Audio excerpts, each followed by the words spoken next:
A Life of Bliss.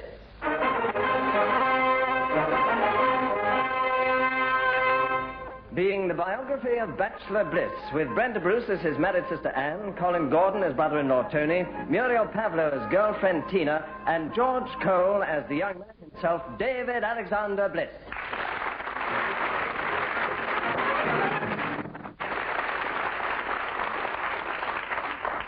How does Bliss's shyness affect his social life?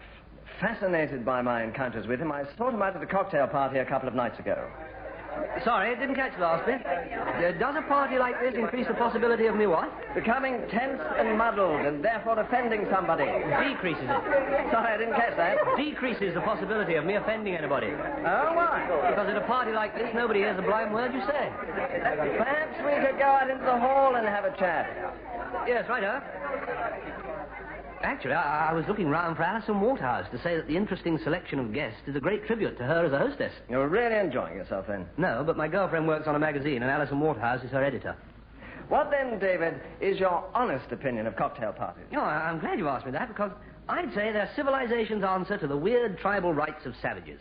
I mean, look round that room. What do you see? A mass of people hiding their real selves behind masks of artificiality, wearing grotesque fixed smiles and chanting shrill, meaningless incantations, with all the experienced partygoers leading the chant, like so many witch doctors. I say, who'd have thought I could work up that on orange juice? Honestly, though, I can't stand these sort of parties. And if Alison Waterhouse wasn't my girlfriend's boss, he wouldn't be able to see me. Shh! Behind you. What? Oh, gosh. Oh, there you are, Miss Waterhouse. I was just looking for you, to compliment you on your behind. No, compliment you on just being able to stand, on your party. And if I may say so, the interesting selection of savages is a tribute to your powers as a witch. No, the interesting panel of doctors. As I crept away, he was still trying to explain what it was he meant. Back to the present, and over to his brother-in-law's garden for the Diplomat.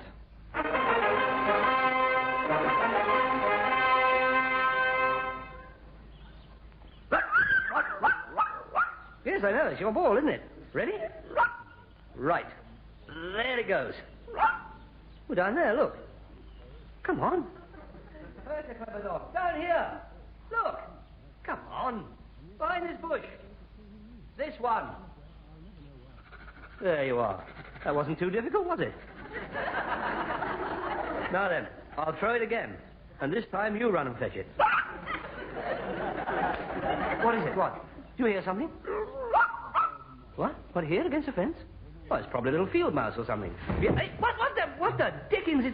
What's going on? David, coffee's up. Hello, what on earth do you think you're doing? I was standing by the fence when somebody next door showered me with weeds and leaves and stuff. Oh, so that's it. I thought perhaps you were playing soldiers. Soldiers? Yeah, you couldn't be better camouflaged. Let a recruiting sergeant catch out of you looking like that, and you'll be east of Suez before you can say Private Bliss. That's got most of it off. Come on. Oh, a lovely crisp morning. Then come to that like in this Saturday morning. Go on, in you go. Yeah, but you don't seem to understand. What happened? What happened when? Your coffee's there, darling. This is yours, David. Oh, thanks, Anne. Oh, yes, I like that. Grip it between your teeth, and you're all set for a Spanish flamenco. What? You've got a tulip behind your ear. Gosh, I have. Well, it's dead, though. Yes, but from your point of view, in keeping. How? Dead from the neck up.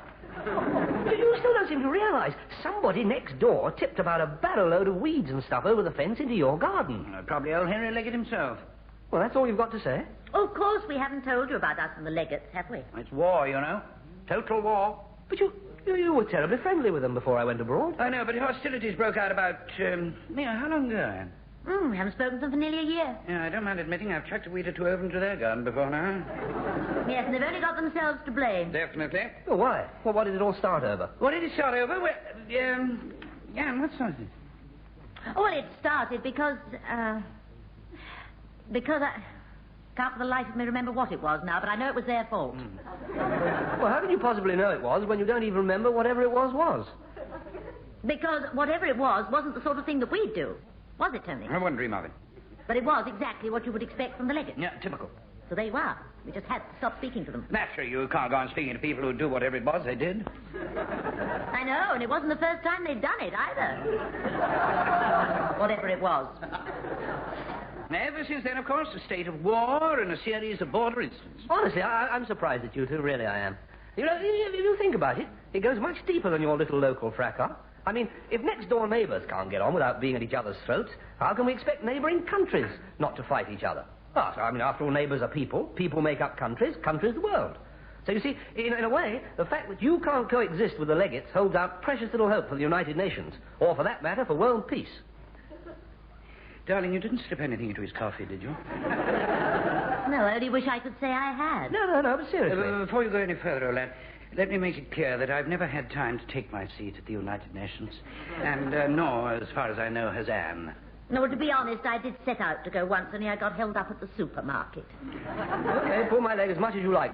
All right, so you're only tossing weeds over into the enemy lines. But couldn't it just as easily be hand grenades? Yes, and I wish you'd get hold of a couple for me. I could use them to blast old Henry's Russian vine to blazes. What Russian vine? At the bottom of our garden. That's Henry's Russian vine. Forced its way under the fence and took root there over a year or so ago. Oh, by the way, that reminds me. Did you see that science fiction play on telly the other night where a form of vegetable life started taking over the country, twining its giant tendrils around everything in sight, cars, houses, the lot, crushing them to pieces? Yes. Well, I don't want to worry you, but old Henry's vine has had me by the leg a couple of times. Well, I must admit, it is a bit thick. And it's growing. Thicker and thicker all the time. It's dead spooky. Oh, good heavens, where's Psyche? Ah, thank goodness, there you are. I thought for one awful moment. Oh, don't be silly, Psyche. Come on, get out of the wastepaper basket. Anne was only joking. Well, of course I was.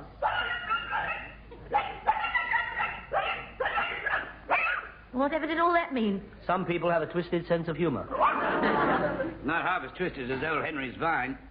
I suppose there's nothing sinister about it being Russian. No, outer space had been nearer the mark. Let's face it, Henry's himself got all the pedantic characteristics of a robot. The complete 9-to-5 suburban Dalek. I leave house at 8:05. Precisely. Catch thee. Careful, you'll set the Secretary General off again. Either me or Psyche. Oh, for goodness sake, come on, out of the wastepaper basket. Tony was joking. What was she saying that time? Unrepeatable. It makes it a bit tricky for me, you know. Julian's a pal of mine. I wanted to know when he was going to be around. Julian who? Old Henry's son, you mean? He's not around much now. Landed a good job up in London. I know. He wrote to me saying he'd moved up there. He's quite clever. He must have been to get away from Charlotte. As a mother, she has all the makings of a Russian vine. A perfect match for Henry. He's a bit of a creeper. Charlotte seems to be coming out of it best. She's only had the makings of a Russian vine. Yes, but I haven't even started yet. She's stuck up, wears the trousers. Oh, yes, she wears the trousers all right. Henry's not allowed in through the front door till he's taken off his shoes. I arrive home at 6:08 precisely. Take off shoe. Yes, but Charlotte's house-proud to the point of mania. Walk into their sitting room and you feel you've suddenly been transported to the Ideal Home exhibition. Then the whole house never looks lived in. I know, but as we've already pointed out, it may not be in a human sense. Psyche, get out of there. It's just a joke. Well, now, if nobody has any objections, I'm going to pop round next door and find out when Julian's likely to be coming down. Would you mind? Well, if you pop round next door, no good heavens. I've got nothing against Henry. In fact, I'm quite fond of the old devil. Well, I've certainly got nothing against Charlotte. You could both have fooled me. I suppose you wouldn't be prepared to bury the hatchet. Hello, he is hoping to be youth-hunt. Yes, you are. Of course we wouldn't. Ask him round for a drink one evening if you like. Okay, I'll do that. Tell Henry to give me a tinkle and we'll fix it up. I'll pop round straight away before you change your mind. I know then, but don't forget to take your shoes off at the front door. It's not only a Japanese custom. No, it's Charlotte's, too. Oh, and youth hunt.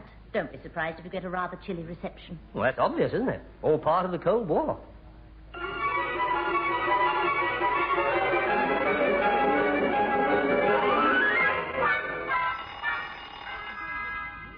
All right, Henry. I'll answer it. Hello, Mrs. Leggett. Good gracious. I thought you'd be surprised to see me. Well, I must confess I am, in the circumstances. You'd better come inside, David. It's rather chilly. Yeah, I know. It is rather a cold war today. No, it is rather a cold reception. A cold day, but a warm reception.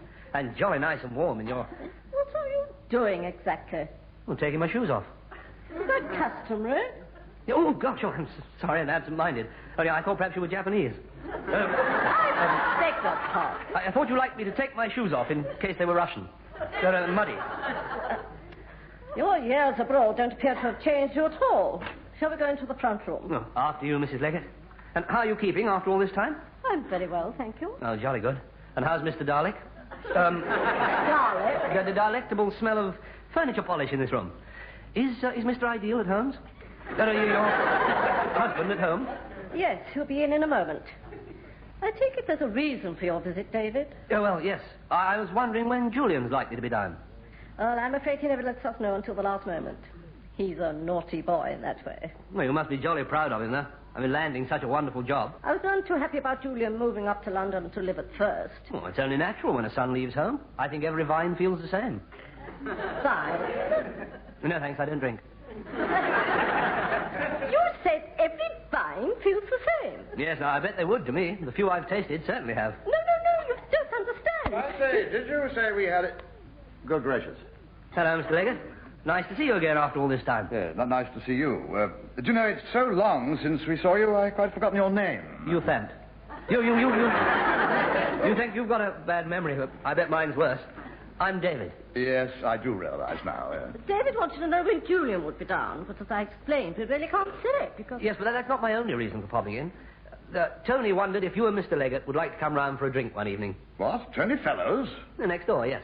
My brother-in-law. I must confess I find that quite extraordinary, considering that... Yes, I know all about that, but Anne and Tony feel it's high time you buried the hatchet. I venture to suggest it might be better if Tony dug it up and set to work on that fir tree of theirs. What fir tree? The one with branches overhanging our garden, which I believe in the strictest sense is illegal. But doubtless Tony would say that I was being characteristically pedantic. Oh, I'm sure he wouldn't say anything of the sort. Very diplomatic of you. No, it's not a question of being diplomatic. I'm quite sure Tony wouldn't dream of describing you as pedantic, let alone as a robot. I mean, as for the fir tree, you could discuss that when you came round. Doubtless I could. But as a matter of interest, how did the robot come up? I leave house at 8:05 precisely. Cat. Oh, gosh, what am I doing? Leaving, I trust. No, wait a second. I made a mess of it, I know, but the fact is that Anne and Tony genuinely want to be friends again. And, you know, if you think about it, it goes much deeper than a little local feud between neighbours. I mean, if you can't manage to coexist, how can we expect it from neighbouring planets? I mean, neighbouring countries. After all, people are only neighbours. Neighbours only Martians. People make up countries. Countries the world. But I honestly believe each and every one of us should do our best to live together in outer space. In utter peace. Charlotte, have you by any chance given him a glass of your Aunt Lucille's elderberry wine? Yeah, no, but your wife was kind enough to offer me one. I did no such thing. We were talking about Julian. And you said something about every wine feeling... I mean, every vine tasting... Oh, never mind. It's not important. No, but it's important to me to know whether I can tell Anne and Tony you'll come round for a drink. Well, there's no other way of getting rid of you. Yes. Oh, gosh, that's wonderful. Tony said if you'd like to give him a tinkle, you can fix it all up. Forgive my saying so, but I really feel it's up to him to give me a tinkle. Well, I can't see it makes much difference one way or the other. Then it follows he won't object to telephoning me. Well, no, of course he won't. I'll get him to ring you the moment I get back. I'd better be getting back now. Goodbye, Mrs. Leggett. I might try a sip of your Aunt Lucille's wine next time, if you're kind enough to offer it to me again. I'll take you to the door. Oh, thanks.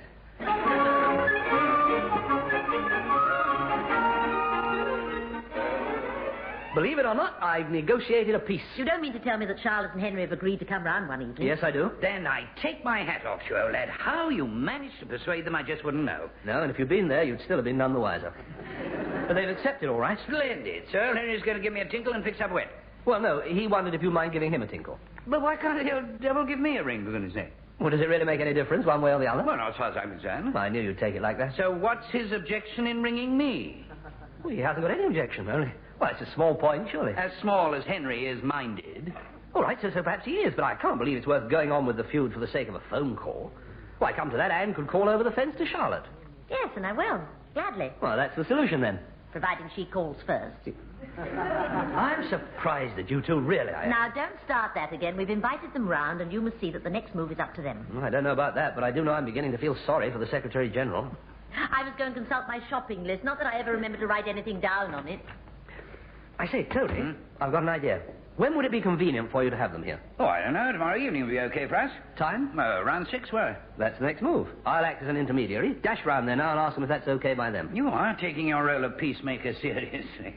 Okay, old lad, off you go. You'll have my blessing. Oh, thanks, Tony. Oh, my dear chap. Now, David, in lieu of an olive branch, you might take along a dozen or so yards of that Russian vine.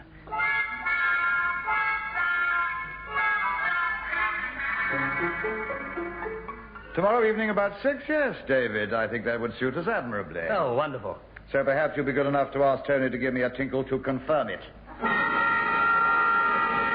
Well, I hell as like. Well, I admit it was petty of him, Tony, but honestly, is that any excuse for you reacting in the same way? It's all right, I'll go. I'm on my way out to the shops anyway. Won't be long. You know, it's funny. As far as I was concerned, it all began as a joke. And now bringing you and the Legates together is fast becoming a challenge. In that case, the next move is up to you. Well, I suppose it is in a way.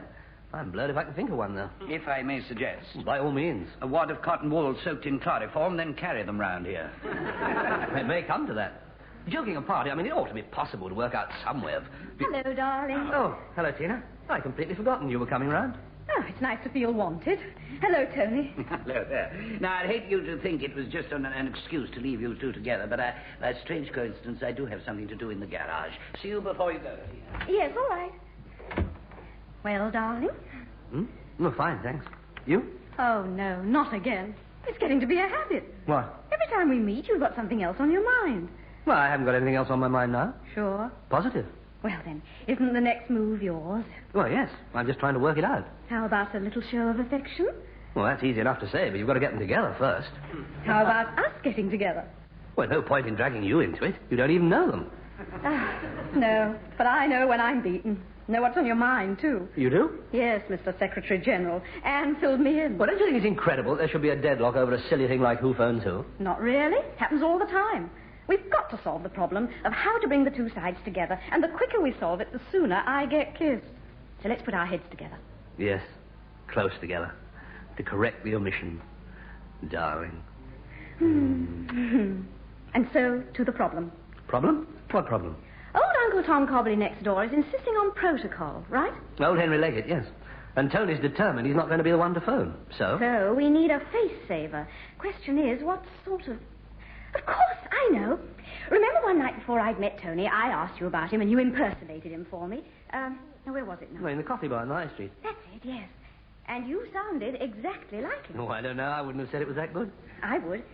So, you see, Tony doesn't have to phone. You can stand in for him. Oh, good heavens, I'm sorry, but that wouldn't work for a second. Old Henry's only going to be satisfied if Tony himself rings him. I know, and for all he knows, Tony will be ringing him. No, that's just where you're wrong. Nothing's going to make Tony pick up the phone now he's dug his heels in. But he doesn't have to pick it up, does he? Not Yeah, when... I know what you're going to say, but I'm afraid that won't work either. Why?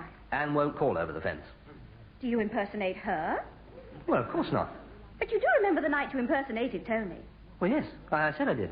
And I said, so he won't have to phone. You can stand in for him. Yes, I know, darling, but I promise you it just wouldn't work. Tony ringing him personally is the... Oh, gosh, I see what you mean.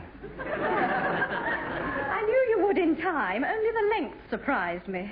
I say, that is an idea. You sure my impersonation of Tony's good enough? Let's hear it again. All right, let me think. Before you go any further, old lad, I've never had any time to take my seat at the United Nations. Bless your heart, of course he won't mind. I've got nothing against the old devil. Okay, old lad, off you go. You have my blessing. My dear chap. How's that? It could have been him. Honestly? How long is it since he last spoke to Uncle Tom Cobley? Well, I haven't spoken for nearly a year. Now, given a fair wind and over the phone, it'll pass. Do you think it's worth doing, or is it, well, just a touch of the Don Quixotes, tilting at windmills? I'd go ahead and tilt. I'll look up the number. Risk of Tony walking in unexpectedly? Negligible. Once he starts tinkering about with it... Vale 3015. Once Tony starts tinkering about with the car, nothing gets him out of the garage except the booming of a large dinner gong. And only about the third time, even then. They have a dinner gong? No, but Anne's pretty impressive when she's got a meal ready. Number's ringing out. Now, don't get tense. Just relax. Remember, you're Tony. Keep the impersonation up and the call as short as... Henry Leggett. Oh, hello, old uncle. Tony Quixote here. Oh? Don Cobley and all. Tony Confucius. You must have got the wrong number. No. Wrong name, actually, old lad. Something else on my mind. It's me, old lad. Tony Fellows. What? Next door? Next door, yes. My brother-in-law. David's brother-in-law. He mumbled something about confirming tomorrow night, so I decided to tilt you up. To give you a quick windmill. A quick tinkle, old lad. Around 6, okay for you? Quite convenient, yes, and much appreciated. Oh, my dear chap. I take it it's a private get-together? Oh, yes, just Anne and I and you and Charlotte. And David, I presume? Oh, yes, I'll be there, too. You will. Will what? Hold on, old lad. He will what? No, you've got it all mixed up. You said I'll be there when you should have said David. Oh, right. Hello, lad. Apparently I said Tina will be there when I should have said David. Oh, Noddy. Who's Tina? My girlfriend, Noddy. The beg your pardon? Joking, old lad, joking. I appreciate you pulling my leg about the girlfriend. On the contrary, she's real enough. Columbus. Oh, yes, I'm sure she is, but I wouldn't advise inviting her along tomorrow evening. Oh, bless your own heart. Why ever not? Anne might conceivably disapprove. Oh, why on earth should she disapprove of me asking my... Oh, gosh, I see what you mean. I meant David will probably bring his girlfriend along. Sorry, old lad. Distracted. I got young Alexander tugging at my trousers to go and play with him. Oh, that will explain it, yes. I hope you'll take this in the spirit it's meant, but for the past few minutes, you've sounded exactly like your brother-in-law. I say, really? Oh, that is a compliment. You're pleased that that's all sounding like David? Oh, gosh, I see. You meant like me. But like him. Well, you couldn't pay anybody a worse insult. But you're right, old lad. Alexander, you know, tugging at my trousers. Better ring off now. See you tomorrow night, old lad. At about 6 o'clock, yes. Regards to the wife, and your gesture in phoning me, much appreciated. Ah, my dear chap. Cheerio, Henry. Regards to Mrs. Face. That was to the wife. Sorry, distracted again. Must go now. Girlfriend, you know. Just tug my trousers off. Tina. Alexander. Sounding like David again, eh? Goodbye, Henry. Bye, Tony. Ooh, I'm sweating like a bull. I'd lend you a tissue, but I'm mopping up myself.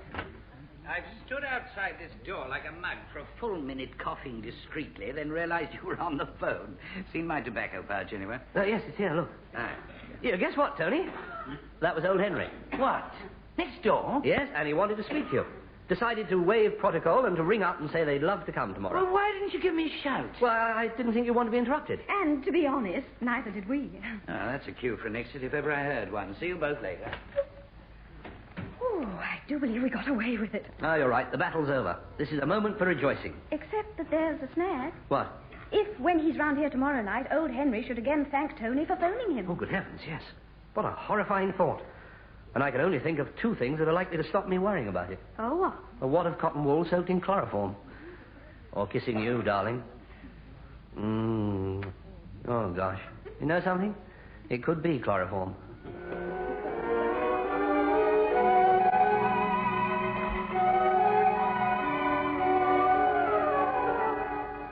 I say, Anne, I've never seen such a selection of sandwiches and snacks. And all done so decoratively, too. Are you suggesting that I did it just because Charlotte and Henry are coming round? No, of course not. Well, you're quite wrong. I did. I gave the room an extra polish, too. I know what Charlotte's like. Look, these have got a sort of prawn mayonnaise filling. See what you think of them. Psyche. Yes, delicious. No, I'll try one. Oh, good heavens, that'll be them. Okay, I'll go. Just 5 too. More likely to be Tina. You're forgetting about Henry. How do you mean? Invited round for drinks at 6 o'clock. Arrive at... Here you go. Hello. Oh, hello, darling. Tina. Tony, you come with me. I wanted to put some sticks in the sausages. David and Tina can put the glasses out. Well, darling, peace talks are about to commence. Yes, you're right. In, let's see, 4 minutes from now, the warring factions will at last meet round a table. Strange, you know, but I feel quite nervous. Not so strange. Don't forget, there's still the possibility of old Henry What's-it thanking Tony for phoning him yesterday. No, I hadn't forgotten it, but not for want of trying. Still, there's only one answer. I'll have to... Oh, hello, that must be them. My watch must be slow. Yes, there's only one answer. For me to station myself beside Henry and Tony all evening and steer them off the subject. We'll both cling to them like... After you, old lad. Oh, yes, thank you. You do the introduction, David, while I pour one of my blockbuster cocktails. No, Mr. Leggett, my girlfriend, Tina Holliday. Hello. How do you do? As a matter of fact, Mr. Fellows mentioned we might have the pleasure of meeting you. I mentioned it? Yes, you remember. Over the... Bridge roll with corn filling, Mr. Leggett. I'll have one of each, if I may. In here, Charlotte. Oh, hello, Mrs. Leggett. Oh, meet my girlfriend, Tina Holliday. Hello. Pleased to meet you. Where would you like to sit, Charlotte? On the sofa? A cocktail? Sounds lovely. I've got to pop up and put Alexander's light out, so would you look after Charlotte for me, Tina? Yes, of course. Now then, Henry, where were we? Ah, yes, you said something about me mentioning Tina would be here. Yes, that's right. A sausage on a stick, Mr. Leggett. Oh, no, thank you. You were saying, Henry, I mentioned... Oh, here you are, Tony. You can have the sausage. Oh, thanks. But you know, you've got nothing yourself, old lad. Here, have a sandwich and one of these bridge roll concoctions, too. And you must have a sausage on a stick yourself. Both hands full now. Never mind. I'll pop one in your mouth. There. May as well make it two while I'm about it. There. So why not a hat trick? There you are. Now then, Henry. Sorry to go on about it, but I must clear up the mystery. When did I mention Tina might be here? David. Oh, yeah, David. You know better than to speak with your mouth full. Not to mention interrupting Henry. When I rang to what? To invite us round officially. Oh, yes. Yes, of course. Do you know, I'd completely forgotten I'd phoned you. Oh, I can't say I'm surprised. You weren't at all yourself. As I made clear at the time. Oh, why? Why, what did you say? Well, to be honest, that you sounded exactly... Well, you write that picture, Mr. Leggett. Come now, David. Still speaking with your mouth full? No, it's empty now. Oh, well, never mind. We'll soon put that right. Let's see. Is that bit of sausages still about you? Yes, right. Here we go. 1, 2, 3. I know. Let's try for the jackpot. 4, 5, 6. There. Now then, Henry.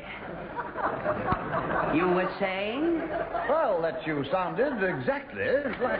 I'm terribly sorry, but Alexander heard Henry and Charlotte arrive, and he wants them to go out and say goodnight. Well, delighted. I'm so sorry to bother you, but you know what they're like at this age. Apologize. Oh, delighted. Oh, and darling, would you be an angel and take the pasties out of the oven for me? Yes, right. Your lucky night, David. But for Anne, Henry might have finished the sentence. Might have finished the sentence. Mr. Never mind. Forget I asked. I'm far more interested in the problem in hand. Which one? How are you going to finish those sausages?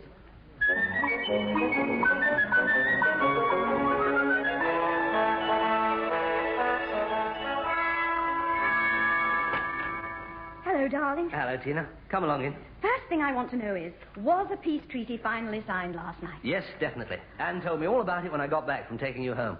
Tony's agreed to lop off the overhanging branches, and Henry to plant his legs in another part of the garden. Plant his vine. So there you are. The war's over, and I'm completely free to... Oh, here, let me help you off with your coat. Completely free to concentrate all my hostility on you.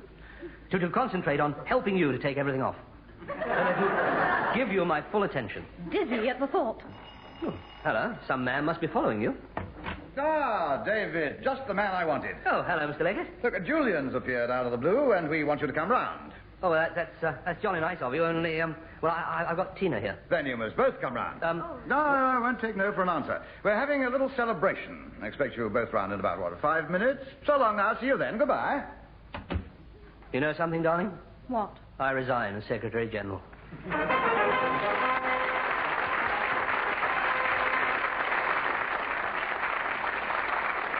That was A Life of Bliss, with George Cole as David Bliss, Brenda Bruce as Anne Fellows, Colin Gordon as Tony Fellows, and Muriel Pavlo as Tina Holliday. Impersonations by Psyche and Percy Edwards. Henry and Charlotte Leggett were played by Geoffrey Sumner and Rose Hill. A Life of Bliss is written by Geoffrey Harrison and produced by John Browell.